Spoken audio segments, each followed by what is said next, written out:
Hello everyone. So for this video, we're going to talk about the Reagan Revolution of 1980, the election of 1980, and the economic policies of Ronald Reagan and how they really um, kind of marked the beginning of a new era, and for many Americans, a decidedly not great era in American history that is largely continued up to the present.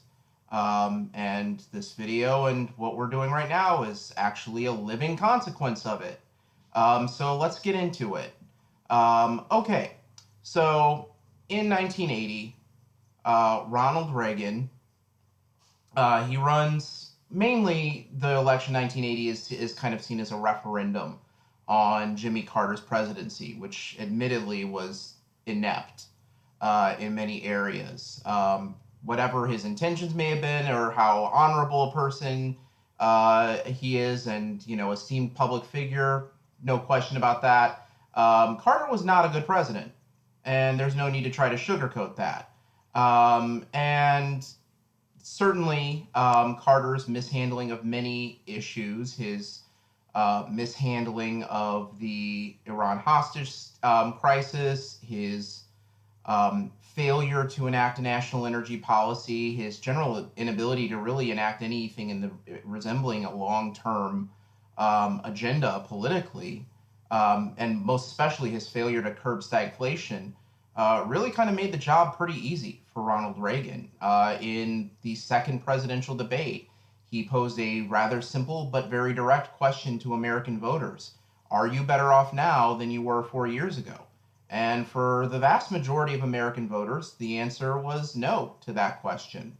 And so as a result, on election day, Reagan ends up winning roughly 51% of the vote, of the popular vote. Another third-party candidate, former Republican John Anderson of Illinois, carries around 7%, and Carter walks home with less than 42% of the popular vote, only carrying 6 states.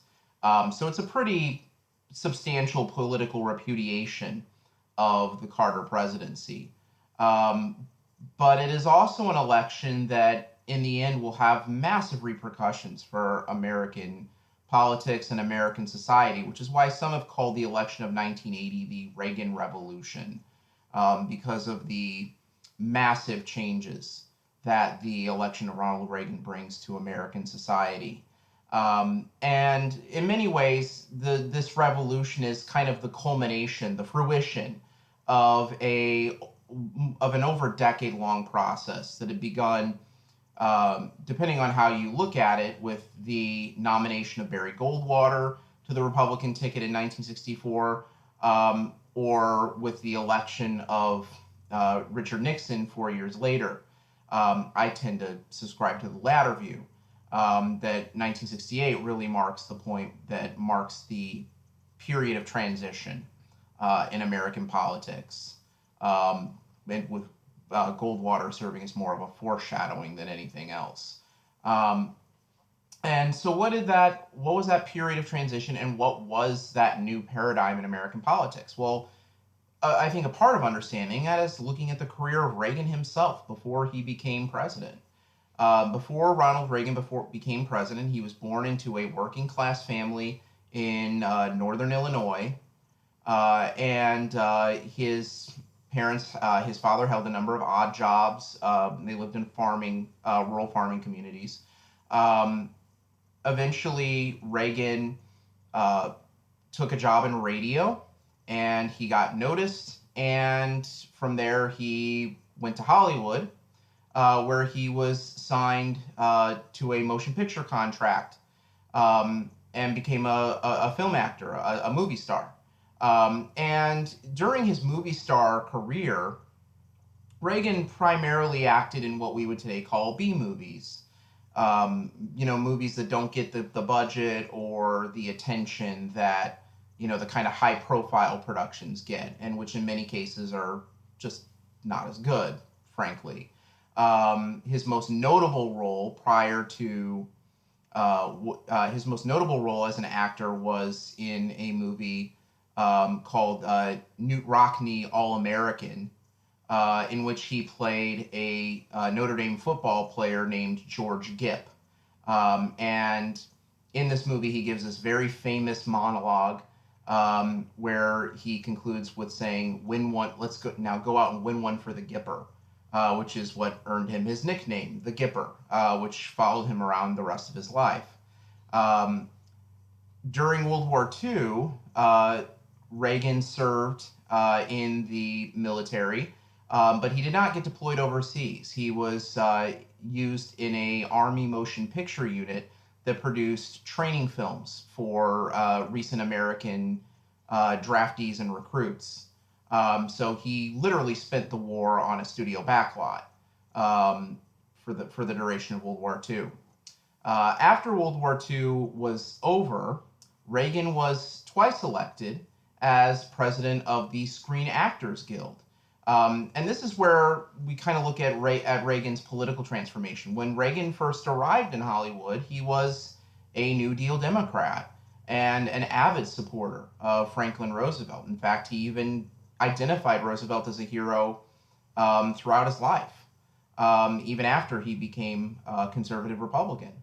And So Reagan became the head of this very liberal union. Obviously, we're talking about Hollywood, so even amongst relatively liberal people, they're a little bit more liberal than everybody else.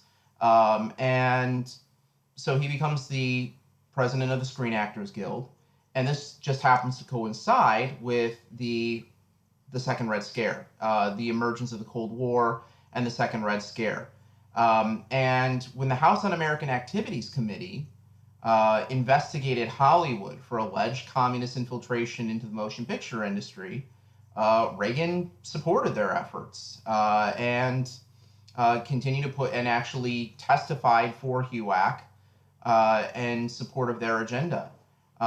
So that really marks the beginning of his political transformation from a liberal New Deal Democrat and arguably a labor leader as the head of the Screen Actors Guild. Again, not really the same as United Auto Workers, but still.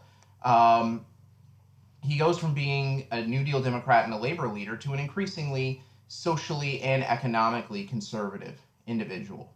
By 1964, he's actively campaigning for Barry Goldwater and advocating for his efforts to really kind of repeal many aspects of the New Deal.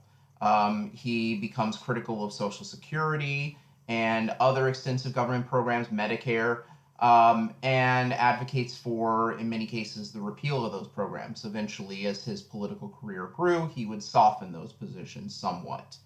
But anyway, so Reagan campaigns for Goldwater, who obviously loses in a massive landslide. But it turns out that Goldwater had simply arrived on the political scene before his moment had arrived. He was premature to the rapidly shifting nature of American politics.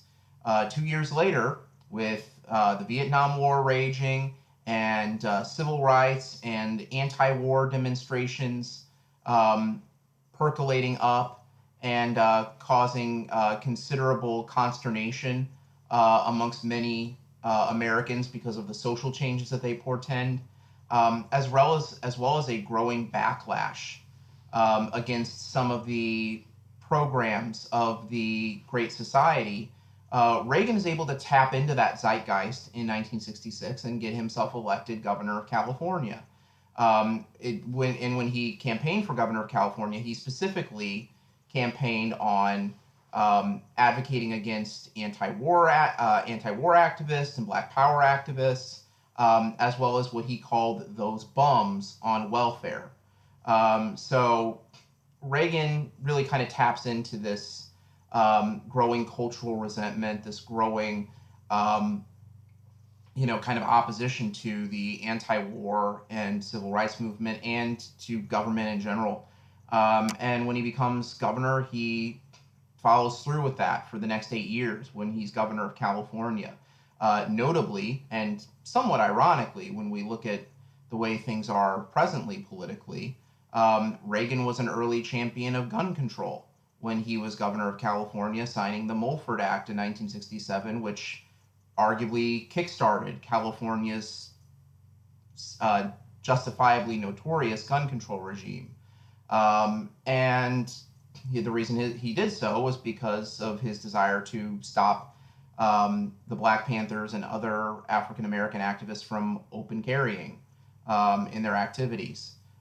So, that's an interesting example of how racial politics can interact with an issue, and how that issues can change over time.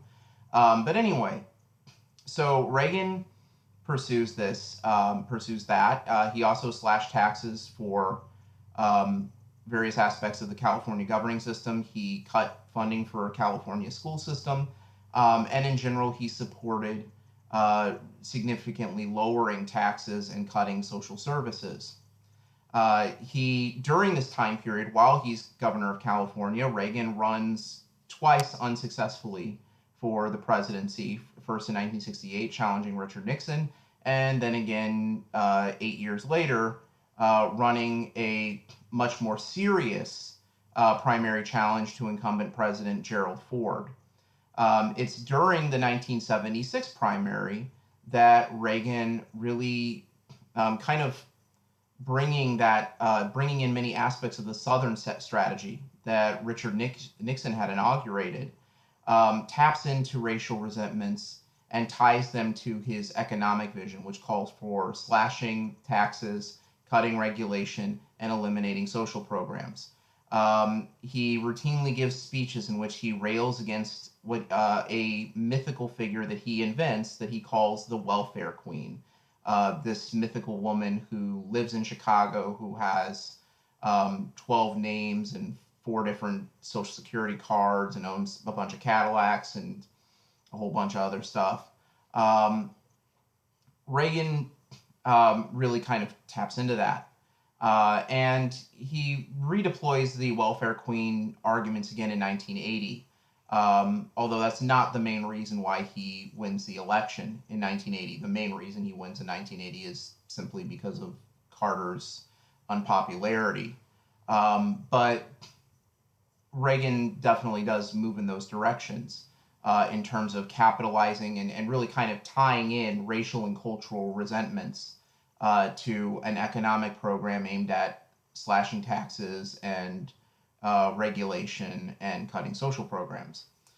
So once he becomes president, he makes very clear what his objective is. On literally day one, he delivers an inaugural speech in which he says, our problem is government is not the solution to our problem, government is the problem. And so he then proceeds to propose a massive overhaul of the tax system. And this proposal, it was one he had made in the 1980 Republican primary. It was based on an idea, and actually a very old idea, that is referred to as supply side economics. And so it calls for, again, slashing taxes, especially for those at the very top, and for corporations, and cutting regulations as a means of promoting economic growth. The basic idea is trickle-down economics, that the increase in the increased money that corporations and wealthy individuals have will translate into more jobs, higher wages, and as a result, any loss in revenue that the government might suffer due to increased or due to cuts in the taxes would be offset by all these people earning much more money and buying more stuff and contributing more economically to the country. And this was an idea that was popularized on the right by an economist named Arthur Laffer, who creates this thing called the Laffer curve, which basically says that people are disincentivized from working when taxes are high, and again calls for slashing the taxes. This economic proposal was roundly denounced by most mainstream economists as incredibly unrealistic. Um, Reagan's eventual vice president and his principal challenger in the 1980 Republican primary, George H.W. Bush, future President George H.W. Bush, actually referred to this proposal as, quote, voodoo economics. Um, and so this was an idea that was not very widely accepted at the time, even within parts of the Republican Party.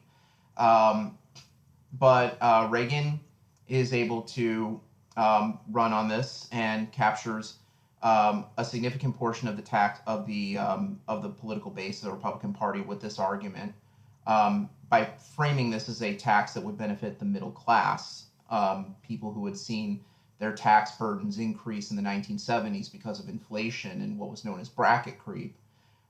So he's able to do that, and able to win the Republican nomination with that. Now, once he becomes president, this is literally one of the very first things that he does as president, proposing this massive overhaul of the tax system.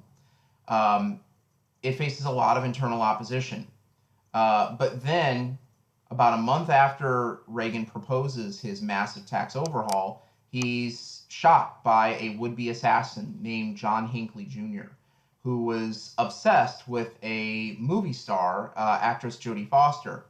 Um, Basically, Hinckley had seen the movie Taxi Driver one too many times, and basically was convinced that if he followed through with one of the film's plot elements, um, assassinating a high-ranking public official who was running for president, that he would win the adulation of Foster, someone who he was essentially stalking.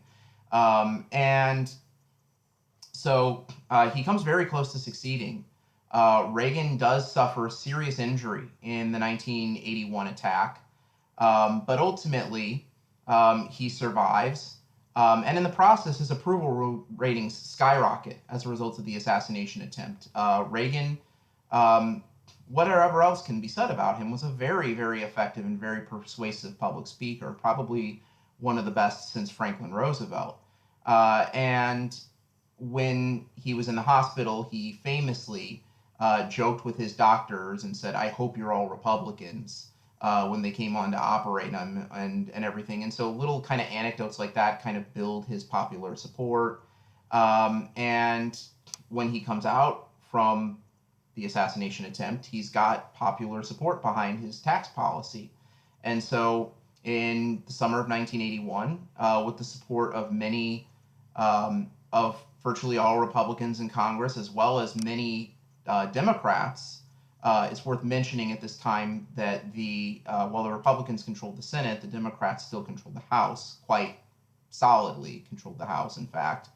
But Reagan is able to win votes from a lot of Southern, what will eventually come to be known as blue dog or bull weevil Democrats from the South, who are economically and socially conservative, to pass his tax proposal. And so his tax proposal passes, and what it does is it lowers the top marginal tax rate from 71% to 28%. So that's a more than 40% decrease in taxes for those at the very top. The 1981 tax bill, the Reaganomics tax bill, also lowers capital gains taxes on Wall Street investment, as well as corporate taxes. And sure enough, just like many economists and Reagan's vice president George Bush predicted, this particular policy does not produce the results that he had claimed it would. Ultimately, all it really does is create a massive redistribution of wealth upward to the very, very top 1% of American society. As a result of the Reagan tax cuts, which mostly benefit the very wealthy, and which are by and large continued, and have been continued in the decades since, At no point since 1981 have taxes for the top 1% risen above 39%, which was during the Clinton administration when he rose it a whole 4 points. Um, at no point throughout this entire period, taxes have remained very, very low, as have corporate taxes and capital gains taxes. And as a result of that, as well as deregulation of many sectors of the American economy, the financial industry, the financial and banking industry, the communications industry, environmental regulation, workplace safety, all kinds of things like that. There's been this massive upward redistribution of wealth in the United States, with those in the top 1% seeing their incomes increase by over 250% in terms of their share of national wealth, while wages for those for everybody else have only risen by about 11%. In the decades since. So it's been basically what Reaganomics precipitates is a massive upward redistribution of wealth from the middle class and working class to those at the very top of the economic spectrum, to the top 1% and particularly the top 0.1% in American society. And so that, of course, is one of the main reasons why we have this pervasive economic inequality today. Now, Reagan's not alone in blame for that. Obviously, there have been 40 years where people could have done things to fix it, but didn't. But there you are. But anyway, so that begins this trend. But it's just one part of that story. Slashing taxes and cutting regulations in and of itself doesn't completely explain the massive surge in economic inequality that has occurred in the United States in the decades since.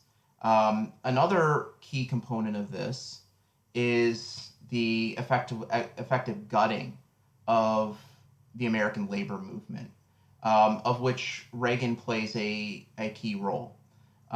Basically, in 1981, the group of air traffic controllers, the Professional Air Traffic Controllers Organization, or PATCO, they go out on strike protesting for reduced hours and higher wages. And Reagan responds to the PATCO strike by issuing an ultimatum to the air traffic controllers. Basically, he orders them to return to work, or they would be fired permanently and blacklisted and not ever be allowed to return back to their industry. Many didn't think he would actually follow through with this promise to fire the air traffic controllers, but Reagan does. He does fire the air traffic controllers, and when he blacklists more than 11,000 members of the PATCO union from returning back to work, he brings in military air traffic controllers to pick up the slack. And this incident, Reagan's decision to fire the air traffic controllers, now, mind you, a lot of people felt like the air traffic controllers were overreaching with their demands at the time period. But his decision to fire the air traffic controllers, and moreover to blacklist those who he had fired, really is a major kind of turning point in American labor relations. And it marks the beginning of the real sharp decline of the fortunes of the labor movement in the United States. Prior to 1981, union membership in the United States, although it had been declining since the 1950s, had always remained above 25%. And so you always had around a quarter of the workforce belonging to unions. Reagan's firing of the air traffic controllers really sparks off a wave of anti-union activity in the United States. After the PATCO strike, not only do you see a sharp decline in the number of strikes per year as many governors are empowered to, and many state legislators are empowered to pass anti-labor laws. But you also see efforts to foment unionization in the changing economy effectively stymied. Um, Again, this all coincides with this period of economic transition. The United States in the 1980s is still undergoing this transition from a primarily manufacturing, industrial economy to a increasingly service and knowledge-based economy. And with the decline of the union movement, the rewards of that new economy are not evenly distributed.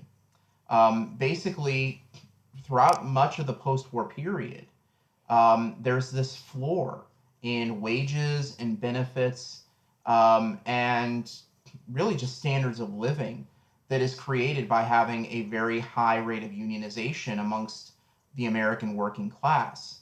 But as factories close and jobs are shipped overseas, and as American manufacturing declines or moves towards automation or both, um, many workers find themselves having to find jobs in this new economy in the service industry, in restaurants and retail establishments and big box stores, if you will. And many of those jobs offer none of the things that the old unionized jobs had offered, which was, a set schedule, standard, kind of a stable standard of living. These are jobs that are by very definition precarious. They don't offer guaranteed hours or good wages. They don't offer good healthcare benefits or other benefits to their employees. And in fact, some of them actually make profits by keeping workers working below a certain number of hours per week so that they don't qualify for certain benefits, and so that and basically forcing those workers to collect food stamps, which enables many of them to basically get money both ways by keeping wages low and also by collecting money in the form of food stamps. Um, there's always going to be welfare. It's just a matter of who it helps, poor people or those at the very top.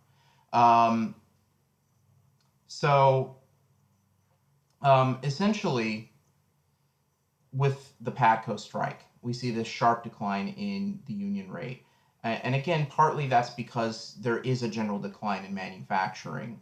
But it's also because the PATCO strike really very strongly disincentivizes many people and discourages many people from trying to form unions, and it actually actively empowers those who would try to curb unionization within their workforces. And so it's one of the factors that contributes to that increasingly unequal economy. Now, another effect that these massive tax cuts end up having is that, just like economists had predicted, over time they produce massive deficits. This is further augmented by the fact that another key component of Reagan's, um, kind of another key component of Reagan's governing philosophy was a dramatic increase in military spending. So you have declining revenues, slashing taxes at the exact same moment that you are increasing massive expenditures on the military. And the end result is massive deficits that eventually would cause a recession during Reagan's successor, George H.W. Bush. Um, so that's another long-term effect of all of this. Um, Finally, you get to the arena of social policy. And it's here where the legacy of all of this is kind of the most deadly. As I mentioned, Reagan had, during really throughout his political career, cultivated a political audience that was really kind of tuned into cultural grievances and racial and social backlashes against liberalism and against civil rights. And he used that not only to advocate for slashing social programs like welfare, but he also used it to build this political um, coalition. Cultural issues, support for LGBT rights, a movement that had really kicked off in the United States in 1969 with the Stonewall riot in New York City in June of 1969. Um, really is one of those issues that very effectively is played into. There's also a lot of shifting on the politics of abortion. Um, when Roe v. Wade was decided in 1973, abortion was, I mean, it was definitely a contentious issue in the United States, but it was not as strictly partisan as it has become. But by cultivating a base around this issue and by taking a very hardline stance on it when the vast majority of people are somewhere in the middle, um, Reagan and others, and as well as activists like Phyllis Schlafly, really kind of bring this front and center. In 1976, Congress had passed a law forbidding federal funds to be used for financing abortions. This is what's known as the Hyde Amendment. But that wasn't far enough for many anti-abortion activists. And Reagan aggressively cultivates support amongst a newly empowered political group known as the Christian Right by tapping into this particular issue, as well as cultural issues like um, LGBT rights and prayer in church and other such prayer in schools. Sorry, of course you're going to pray in church. Um, so so Reagan taps into these things. Throughout the 1970s, in fact, evangelical Christians and conservative Catholics increasingly formed an important component of this emerging conservative political bloc, largely born out of reaction to many of the social changes that had occurred in the United States during the 1960s and the 1970s, in particular against abortion for many of these voters, but also in opposition to gay rights. And this was fueled in part by the rapid growth of televangelist preachers like Jerry Falwell and Tammy Faye Jimmy and Tammy Faye Baker, um, Oral Roberts, and a whole litany of other televangelists who grew in popularity. Pat Robertson and his 700 Club, um, which somehow is still on TV. But anyway, um, so he taps. This becomes a very important base for Reagan and ultimately for the next several decades, at least for the Republican Party. Um, and the effects of this will prove to be particularly deadly when it comes to the emergence of the AIDS crisis in the early 1980s. In 1981, the CDC investigates this mysterious illness that had emerged in the bathhouses of San Francisco, which were very popular amongst the gay community and elsewhere in other gay enclaves in American cities. Um, and this was initially this this illness, which caused the suppression of the immune system and allowed people to basically die from relatively minor things like a cold, or a bad cough. Um, Essentially, with AIDS, it's not the AIDS that kills people. It's the suppression of the immune system and relatively minor illnesses that kill people, like I said, colds or things like that. Um, this was identified fairly early on by CDC researchers, but because it had emerged most visibly in the gay community, Reagan was reluctant to take action on it. In fact, before it became known as AIDS, acquired immunodeficiency syndrome, one of the early names for AIDS was GRID, gay-related immunodeficiency syndrome. Um, so that kind of homophobic and anti-gay rhetoric plays a big role in the delayed federal response to the AIDS epidemic. And as a result, by the mid 1980s, when it finally begins affecting non-gay people because of blood transfusions and various other things, uh, by that point it can't be contained anymore. The point where it could have been stopped before it had turned into this very easily spreadable and transmittable disease had passed. And a big part of that was because Reagan feared backlash from the Christian right and from a significant portion of his base, some of whom, when the AIDS epidemic began spreading, um, basically called it, divine retribution for a sinful lifestyle. And even when the administration did take action, these same groups criticized the administration for promoting condom use to halt the spread of AIDS and stuff like that. And so ultimately, thousands of people die as a result of this, including one of Reagan's close friends, Rock Hudson, who's really the first very high-profile person to die of this in the mid 1980s.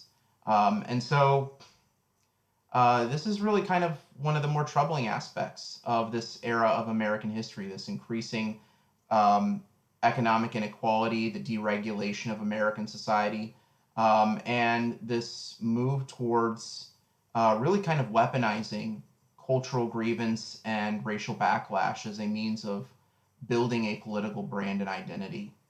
And yeah, so that pretty much concludes this video.